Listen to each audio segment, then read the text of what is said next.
내가 모든 사람에게서 자유로우나 스스로 모든 사람에게 종이 된 것은 더 많은 사람을 얻고자 함이라.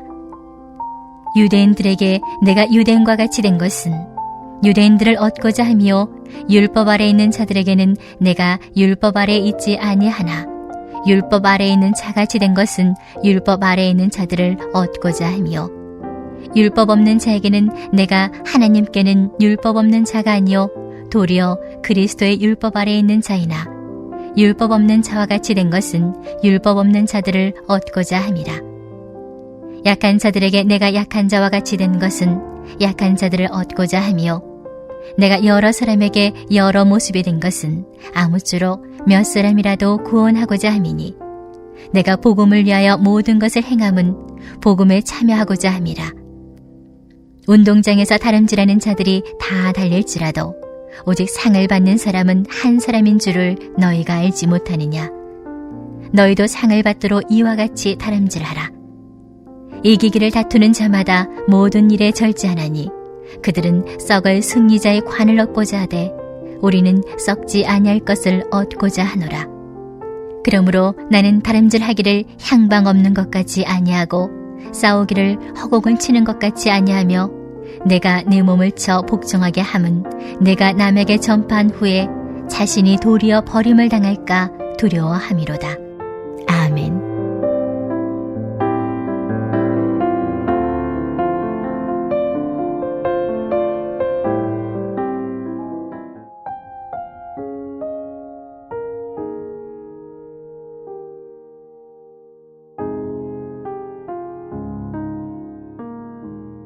하나님의 사람이 되었다는 것의 특징은 한 가지로 말해보면 하나님이 관심이 있는 일에 나도 관심을 가지면 그것이 바로 하나님의 사람의 특징이 되는 것입니다. 하나님은 이런 일에 관심이 있는데 나는 그런 일에는 아무런 관심이 없다. 우리가 사람을 사귈 때도 마찬가지이지 않습니까? 우리가 마음이 가는 일들이 세상에 있죠. 누군가 이웃이 아프면 저 사람이 나아야 될 텐데, 심지어 동물을 사랑하는 분들은 길가에 있는 동물이 이렇게 아프거나 힘든 것을 보면은 지나치지 못하고 무언가 베풀어주고 무언가 돌봐주고 싶어 하지 않습니까?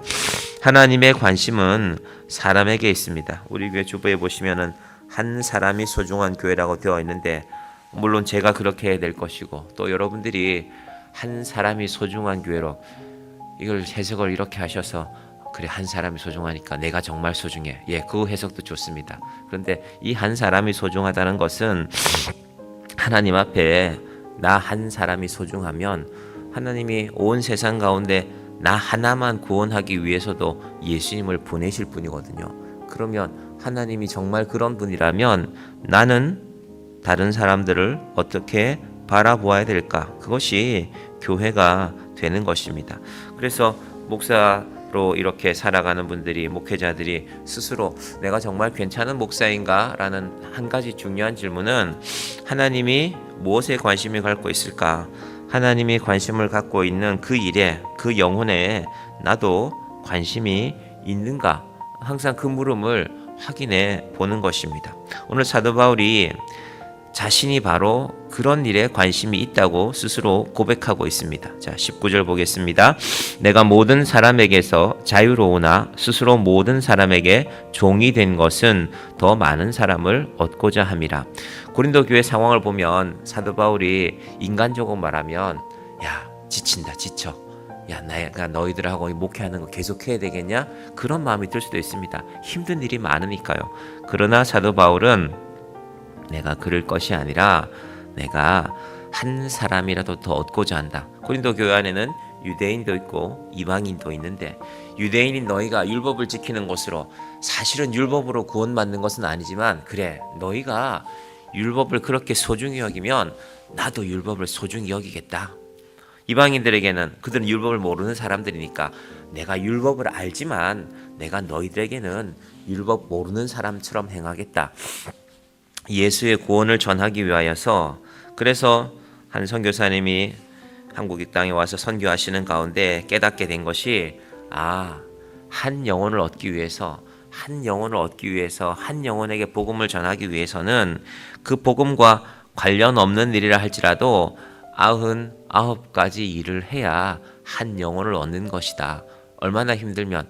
여러분, 선교사들이 이 땅에 와서 자기 한 몸 건사하며 살아가는 것도 쉽지 않았을 텐데, 실제로 양화전에 있는 아이들 무덤이 따로 있거든요. 아이들의 무덤에 가보면은 그 엄마 아빠가 의사하거나 간호사였습니다.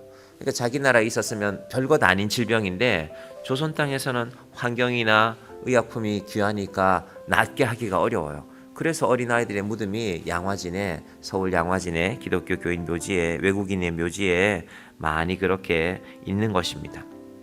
사도 바울이 내가 모든 사람에게서 자유로우나 스스로 종이 된다고 말하고 있습니다.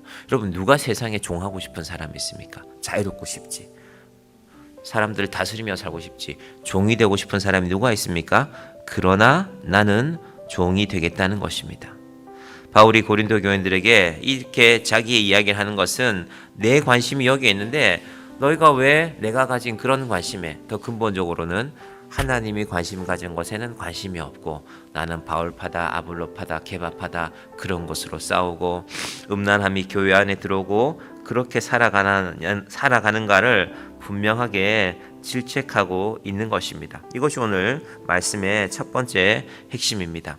그러면 사도 바울 자신은 어떻게 했는가? 복음을 위해서 절제했다는 것입니다. 이미 여러 차례 나온 말씀입니다. 너희 중에 고기 때문에 시험 드는 사람이 있으면, 아니죠, 제사 지낸 고기를 바울이 먹네, 내가 시험에 드는데 혹시 그런 일이 생길까봐 그런 사람들을 위해서라면 나는 고기 먹지 않아도 된다. 이 바울이 당시 고린도 교회에 있던, 고린도라는 도시에 있었던 이즈메니아라는 경기, 올림픽은 아테네에서 4년에 한 번씩 열렸고요. 이즈메니안 경기는 2년에 한 번 열렸습니다. 그러니까 당시에는 고린도가 아테네보다도 훨씬 큰 도시였습니다.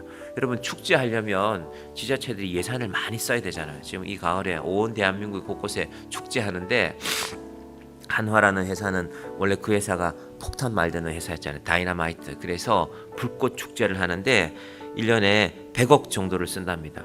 회사에서. 그러니까 우리 회사는 이렇게, 그러니까 불꽃이 갖는 의미가 있죠. 찬란하고 빛나고 영광이 있고 그런 걸 이제 대한민국 국민들에게 보여주는 것이죠. 이 최근에 이 한화라는 회사가 제일 크게 성장하고 있는 분야가 무기 만드는 것이거든요. 그 불꽃이 또 아마 무기를 상징한다고도 그렇게 해석하는 사람들도 있습니다. 자, 사도 바울은 어떻게 하는가? 사도 바울은 복음을 위해서 절제하는데 23절 볼까요? 내가 복음을 위하여 모든 것을 행함은 복음에 참여하고자 함이라. 24절 운동장에서 다름질하는 자들이 다 달릴지라도 오직 상을 받는 사람은 한 사람인 줄을 너희가 알지 못하느냐? 너희도 상을 받도록 이와 같이 다름질하라. 여러분, 올림픽 경기 보시면 100m 달리기 이럴 때 얼마나 빨리 뜁니까? 전 세계에서 제일 빠른 사람들이 그 10초쯤 안에 9초 얼마에 승부를 내지 않습니까? 고린도 사람들은 그걸 알거든요. 달리기 하는 사람들을 봤으니까. 너희 달리기 하는 사람 안 봤냐? 그 상을 하나 얻으려고, 그때 고린도에서도 월계수를 줬는데 상 하나를 얻으려고, 세상에 그 상 하나 얻으려고 죽을 힘을 다해 달리지 않느냐? 복음을 전하는 자의 마음도 바로 그런 것이다. 그러면 그 달리기 하는 사람들 어떻게 살아가냐 하면 25절 이기기를 다투는 자마다 모든 일에 절제하나니 그들은 썩을 승리자의 관을 얻고자 하되 우리는 썩지 아니할 것을 얻고자 하노라. 김연아 선수가 캐나다에서 동계올림픽에서 금메달 따고 나서 뭘 제일 하고 싶냐 하니까 아이스크림 먹고 싶다고 했습니다. 그 10대 소녀를 지나면서 얼마나 많이 참아왔겠습니까? 10대를 지나서 몇 년을 훈련을 해서 그 자리에 서고, 그리고 그 종목을 위해서 이 피겨 스케이팅이라는 것이 근육에 힘도 있어야 되지만 또 예쁘고 날씬해야 되잖아요. 그게 눈에 보여지는 것이니까. 그래서 아이스크림 안 먹었겠죠. 얼마나 먹고 싶었겠습니까? 금메달 땄으니까 집에 가서 실컷 아이스크림 먹고 엄마랑 쉬고 싶다. 이 김연아 선수가 올림픽 따고 나서 인터뷰에서 한 말입니다. 이기기를 다투는 자마다. 여러분, 세상에 뜻있는 일치고 그냥 되는 일은 없습니다. 심지어 아이들이 그 운동장에서 달리기 하나 해서 다른 아이 한번 이기려고도 얼마나 애를 씁니까? 그런데 고린도 교회가 지금 하는 일들을 보니까 바울의 마음에는 그렇습니다. 26절 그러므로 나는 다름질하기를 향방 없는 것 같이 아니하고 달리기를 시작했으면 목표를 보고 끝까지 달려가야지. 지금 너희가 하는 걸 보면은 이리 가는지 저리 가는지도 모르겠고 방향도 없고 도대체 목적지까지 갈 마음이 있는지를 모르겠구나라는 표현을 이렇게 하고 있는 것입니다. 여러분, 인생은 목표가 정해져야 그때부터 제대로 된 의미 있는 인생이 되는 것입니다. 우리 아이들도, 우리 교회 학교 아이들도, 우리 자녀들도 그 방향이 빨리 정해지면 좋습니다. 사실 어릴 때는 잘 모르죠. 어제는 이거 된다고 했다가 내일은 저거 된다고 했다가, 그러나 어느 순간에 하나님께서 주시는 마음이 있는 우리 인생이, 우리 아이들이 되기를 바랍니다. 아, 내 인생은 이렇게 살아갔으면 좋겠다.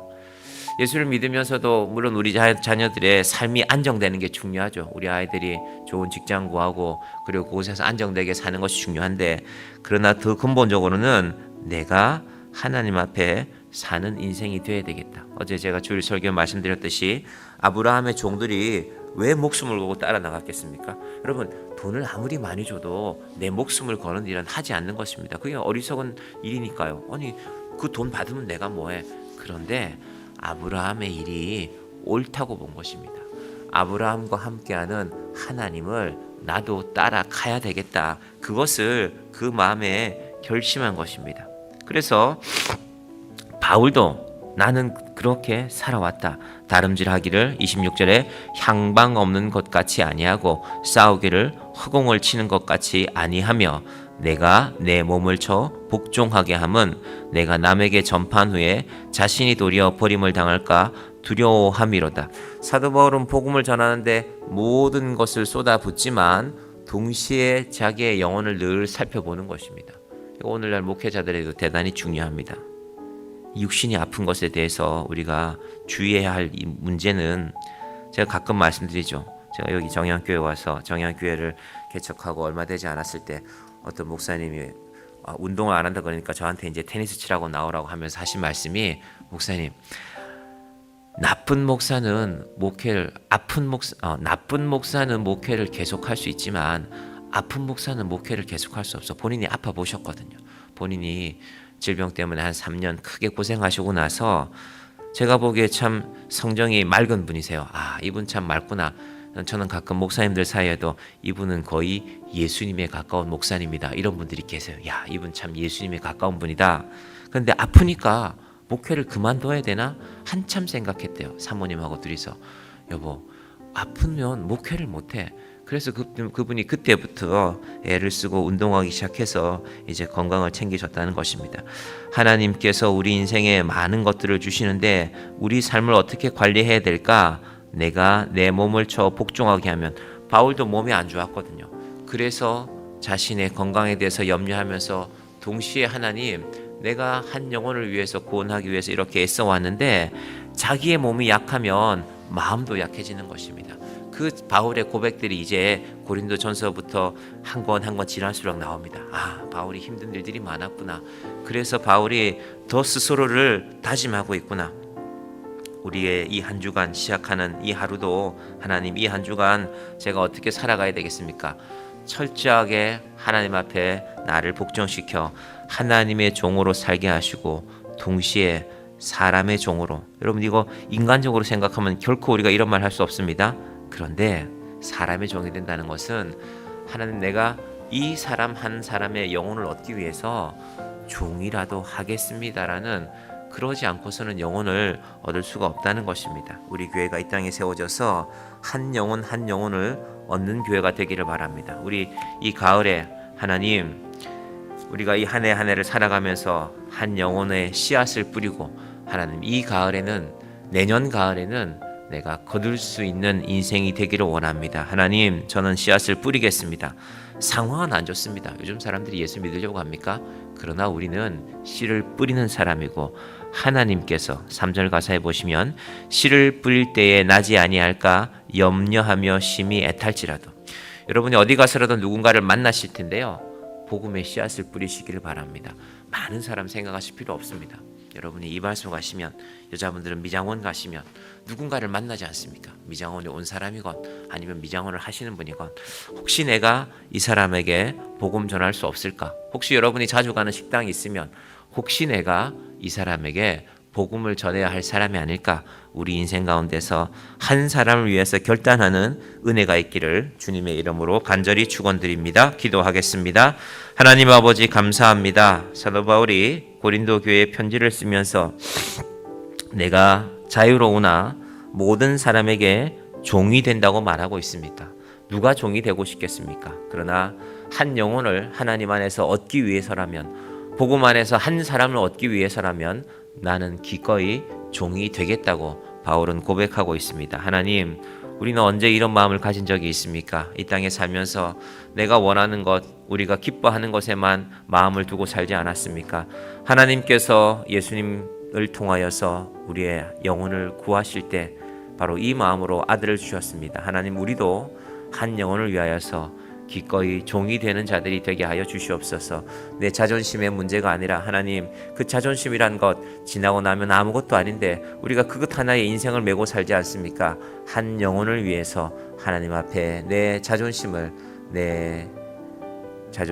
내려놓을 수 있는 주의 자녀들이 되게 하여 주시옵소서. 우리가 씨앗을 뿌리고 거둘 수 있는 영혼이 되기를 원합니다. 한 영혼을 이 땅에 뿌리고 한 영혼에게 복음의 씨앗을 뿌리고 우리 인생 가운데 거두는 기쁨이 있게 하여 주시옵소서. 예수님의 이름으로 기도드립니다. 아멘.